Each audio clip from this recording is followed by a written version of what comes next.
This morning, hundreds of millions of children around the world got up, went to school, sat in their classrooms, and still didn't come closer to being able to read. They won't learn tomorrow or the day after that. Instead, they'll be confused, frustrated, and falling behind. For some, it'll be the end of their education. They'll drop out of school, struggle for the rest of their lives to survive and to support their families. And of course, more than 250 million children and youth don't even have the chance to go to school at all.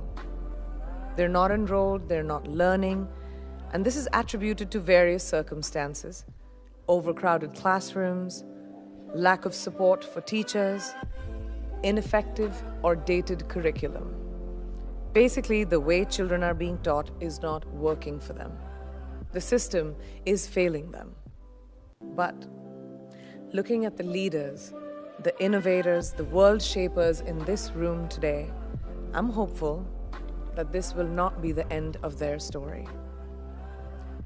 You are taking the pen to write a different ending that'll change the lives of children around the world, so that every child goes to school and every child learns. Now, we know this is an enormous challenge, but we also know that it's not an impossible one. We have the determination, the experience, the solutions to end this global learning crisis. We can unlock children's dreams, drawing on proven policy solutions and closing the education resource gap.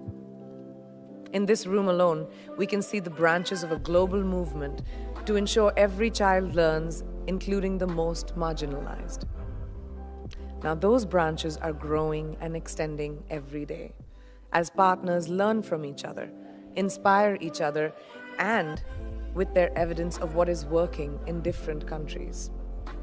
I know that you are all driven to act by the children that you've seen and whose lives you have seen changing. And I am too. It's been my privilege to meet children from many, many countries in my role as UNICEF Goodwill Ambassador. These children have had very different experiences, whether that's poverty, conflict, or trauma. But they all shared a deep, deep common yearning for knowledge, to learn. Whether it's children that I've met escaping conflict from Syria, Myanmar, Eritrea, or Ukraine, or living in extreme poverty around the world, including my home country of India. This reminds me of a story. In Ethiopia, I visited a packed classroom in Bambasi Refugee Primary School. I met Zulfa, enrolled in 2nd grade. She must have been about 7 or 8 years old. And she dreamt of becoming a teacher when she grew up. Why, you ask? Because she wanted to help other children learn. Zulfa and her friends, like all children around the world, need to keep those dreams alive. Learning inspires, it ignites dreams, it makes those dreams a reality. We owe every child this basic birthright, an equal chance to learn, to reach their full potential. We must ensure that every child can enter a classroom and leave a learner and a dreamer. Which brings me back to all of you in this room today. I know that you all feel the responsibility on your shoulders.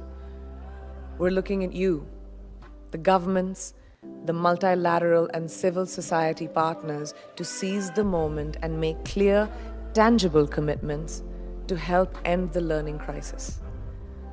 I urge all governments to endorse the commitment to action on foundational learning as a collective pledge to help ensure we make progress urgently for every child. Let's maintain the momentum that has brought us all together.